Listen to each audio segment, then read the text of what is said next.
Fala galerinha do xadrez, tudo beleza? Sejam bem-vindos aí a mais uma partida desse incrível match entre Bobby Fischer e Boris Spassky. É o rematch, é a revanche em 1992, 19 anos depois de Bobby Fischer ter abandonado aí os tabuleiros de xadrez, a volta de Bobby Fischer. E aqui a gente, enfim, o último vídeo eu mostrei a 9ª rodada, na 10ª rodada eles empataram e agora nós vamos ver então a 11ª rodada. Por enquanto o Bobby Fischer está ganhando com 4 pontos, 4 vitórias contra 2 vitórias de Spassky. O primeiro a chegar em 10 vitórias será o campeão do match e levará boa parte do prêmio de 5 milhões de dólares. Levará 3 milhões e meio de dólares aí, um pouco mais talvez, como campeão aí, né? Ou claro que quem não for o campeão também não vai ficar muito triste, né? Mas vamos dar uma olhada aqui. Bobby Fischer de brancas abre a partida com E4 nessa 11ª rodada. E temos aqui C5. O Boris Spassky cansou de jogar aí a abertura Ruy Lopes. Foi para a defesa francesa. Cavalo em F3. Quem joga a abertura Ruy Lopes são as brancas, tá, pessoal? Quando eu digo que ele não jogou a abertura Ruy Lopes, é que ele não permitiu que as brancas encaminhassem a abertura para uma defesa Ruy Lopes, tá? Mas quem decide e entra na Ruy Lopes são as brancas. Mas aqui, Boris Spassky já imediatamente com a defesa siciliana, com C5. Cavalo em F3, cavalo C6, bispo B5, G6. E aqui o Bobby Fischer captura aqui o cavalo do Spassky com bispo por C6, B por C6, roque, bispo G7 e torre E1. E5 pelo Spassky, mantendo aí esse centro bem fechado. E aqui o Bobby Fischer ele quer jogar o lance D4. Ele poderia pensar em preparar com C3, não foi o lance jogado, mas enfim, e jogar com D4 e tudo mais. No entanto, ele preferiu jogar aqui de uma outra forma.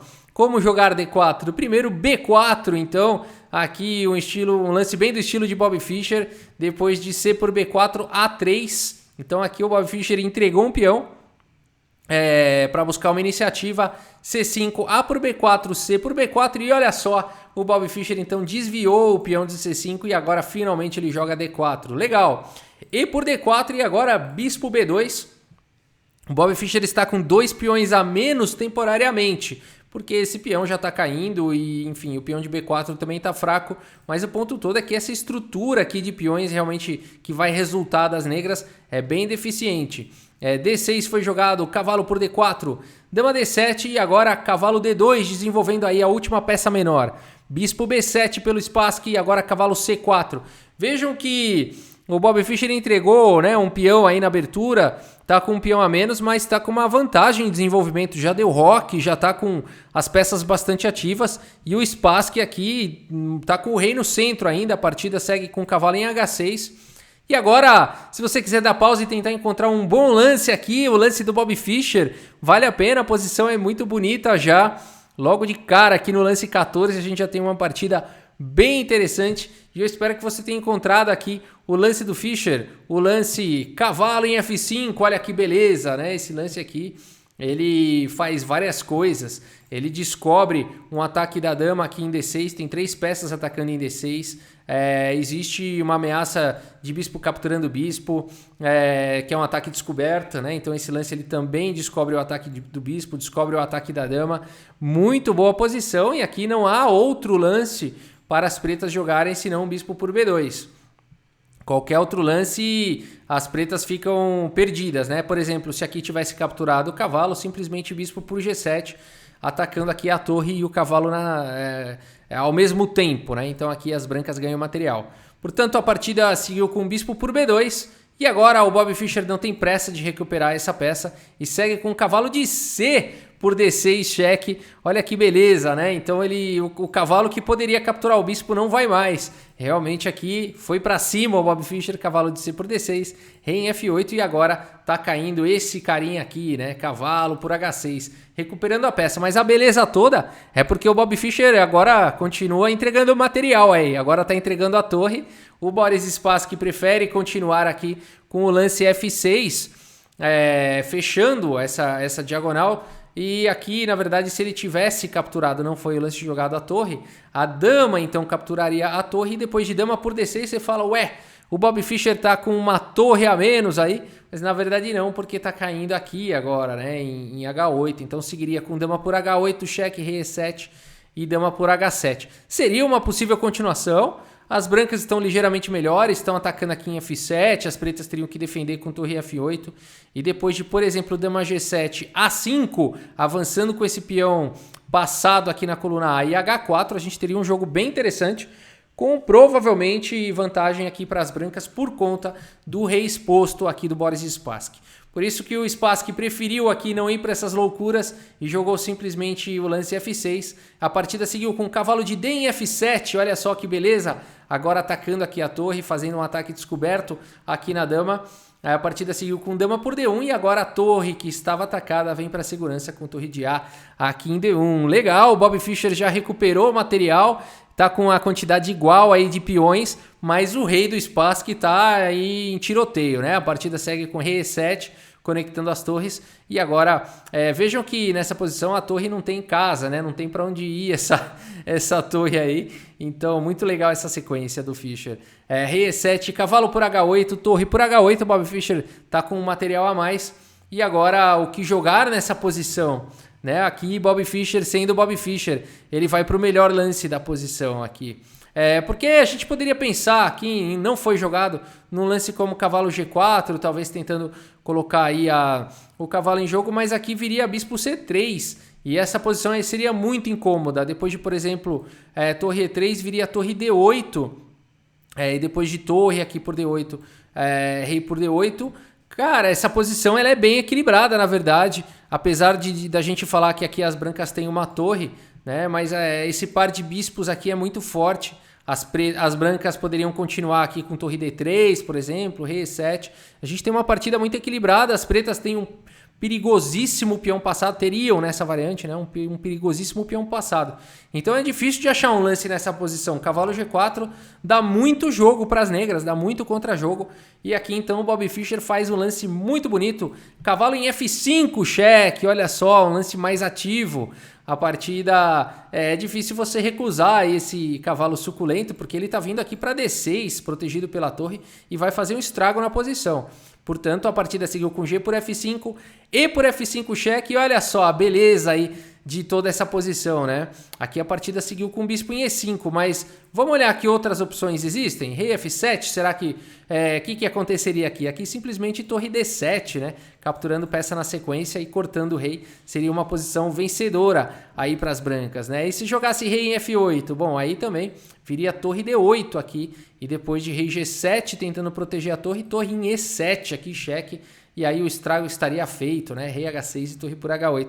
Posição é muito bonita, né? Que posição, que sequência bonita. Mais uma vez aqui, cavalo F5, cheque. G por F5, E por F5 cheque, portanto o bispo agora em E5 devolvendo o material, porque agora o Fischer segue com F4 e o bispo está cravado, não pode sair daí. A partida segue com torre em C8, agora F por E5, torre por C2 e E6. O Bob Fischer permite aqui a captura em G2 para criar um peão passado aqui na coluna E, muito bacana. E aqui não seria bom para as negras capturarem em G2, não foi o lance jogado, porque depois de rei em F1, por exemplo, as pretas teriam que lidar com a ameaça, né, aqui de torre D7. Então teriam que jogar bispo C6, viria a torre C1. E aqui as pretas estão numa posição complicada, porque o bispo está atacado, o bispo tem que continuar protegendo a torre. Então aqui as pretas perdem peça, perdem muito material. Fantástico, né? Por isso E6 aqui do Bob Fischer. A partida segue com bispo C6, segurando então a entrada lá em D7. E agora a torre C1 propondo aí as trocas. Torre por C1 e rei D6. A gente tem esse final então, onde o Bob Fischer tem um peão passado, as pretas têm 2 peões passados aqui conectados, bastante perigoso. A partida segue com torre D1, cheque, rei E5, E7. No entanto, a casa de promoção, no momento, está protegida pelo bispo. E aqui A5, então, pelo Spassky. Torre C1 atacando o bispo vem para D7. E agora, torre C5, cheque pelo Bob Fischer. Rei em D4, colocando o rei em segurança, torre por A5 e B3. De repente, o Boris Spassky também tem um peão passado perigoso. Torre em A7 atacando o bispo em E8. Torre B7 tentando segurar esse peão, mas agora rei C3 protegendo o peão. Rei em F2, B2. De repente, o Boris Spassky já tem um peão aí passado na 7ª horizontal. Como frear isso? Não dá para frear, por isso o Bob Fischer vai para frente com o rei. Rei em E3, bispo em F7. G4 aqui pelo Bob Fischer, rei C2 dando apoio para a promoção do peão. E aqui rei D4, o Bob Fischer sabe que ele vai perder a torre, mas ele melhora a posição do rei. B1 promovendo para a dama, torre por B1, rei por B1 e agora rei C5. Rei em C2 tentando colocar o rei de volta em jogo, mas depois de rei D6, o Boris Spassky, mesmo com um bispo a mais aí na posição, abandona aí a partida. Mais uma vitória de Bob Fischer, 5 vitórias, 5-2, Bob Fischer já está na metade do seu objetivo. Boris Spassky ainda está nos 20% do seu objetivo, que é chegar em 10 vitórias. Então o Bob Fischer mais próximo da vitória do que Boris Spassky. Aqui abandonou porque realmente o rei aqui vai apoiar a subida do peão, o rei está mais próximo, esses peões vão cair e o Bob Fischer vai promover, né? Uma possível continuação aqui, rei D3, por exemplo, rei D7, H5, G5, rei E4, G6, bispo C4, por exemplo, e aqui depois da promoção para dama, poderia dar cheque. Não, aqui está em cheque, né? Então aqui já seria suficiente aqui para uma vitória do Bob Fischer, né? O bom é que o computador não deixa a gente fazer lance legal, né? Porque no tabuleiro já viu, baixaria, os dois reis em xeque, depois não sabe mais o que aconteceu, né? Quem joga no tabuleiro físico e é capivara como eu, sabe bem como é que é isso. Mas legal, né? Vamos dar uma olhada aqui no relatório do chess.com, olha só. 99% de precisão aí pro Bob Fischer, 97,6% de precisão pro Boris Spassky. Que duelo de gigantes, né? Um lance brilhante aqui do Bob Fischer, olha só, não tinha reparado nisso, deixa eu mudar aqui o tabuleiro, ó. Vamos ver qual que foi esse lance brilhante aqui, ó. Cavalo em F5, que legal, o único lance realmente que não permite às negras um contra-jogo, as pretas teriam chances iguais depois de cavalo G4, então cavalo F5, lance brilhante aí do Bob Fischer, que legal, que legal, que legal.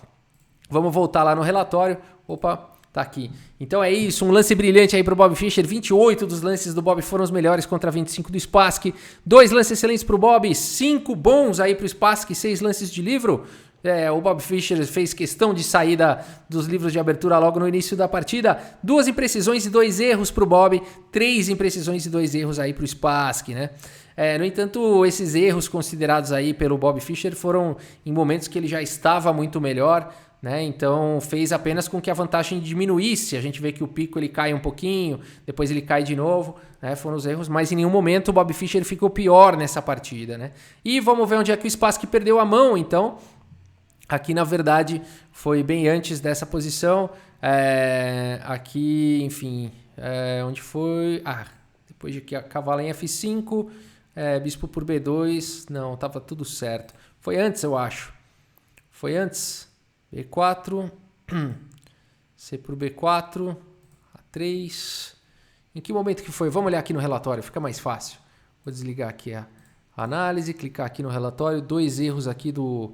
F6, eu tinha feito essa análise, realmente. F6 aqui foi o erro do Spassky, tá? Então, nessa posição aqui, realmente o Spassky deveria ter ido para essa linha de bispo por A1, que foi a linha que eu comentei aí durante a partida, tá? Bispo por A1, dama por A1, dama por D6, dama aqui por H8 recuperando peça e dama por H7 pressionando o peão. Depois de torre F8, dama G7, A5 e H4, a gente tem uma partida bem interessante, com chances aí para os dois lados. Acredito que as brancas estejam melhores por conta do rei exposto, conforme eu comentei na análise durante a partida, né? Mas esse foi o erro que realmente custou caro aqui para o Spassky F6. Depois desse lance, as coisas começam a ficar difíceis demais aí realmente pro Spassky, né? Vamos ver mais uma vez, olha que bonito, né? A torre não tem mais volta e aí acabou. Esse lance fez toda a diferença, realmente é um lance brilhante. Não fosse esse lance, o Boris Spassky teria condições aí de ficar em igualdade. Olha que coisa maravilhosa, né? É muito bonita realmente essa partida, essa sequência. Deixou o peão de G2, trocou as peças e foi para esse final que ainda não é um final fácil, né? As pretas com peões passados e conectados aí, tenho certeza que muito jogador perderia para as negras numa posição como essa. Não é um final simples. E a ideia, né, de levar o rei, então, para apoiar, aceitar que a torre vai ser perdida, mas melhorar a posição do rei aí. Bonito, né? Bacana, espero que vocês tenham gostado aí dessa partida. Com isso, Bob Fischer 5, Boris Spassky 2. E a gente segue com a nossa playlist desse rematch incrível entre Bob Fischer e Boris Spassky em 1992. É isso, pessoal. Muito obrigado pela sua audiência. Um grande abraço para todos vocês e até a próxima. Valeu!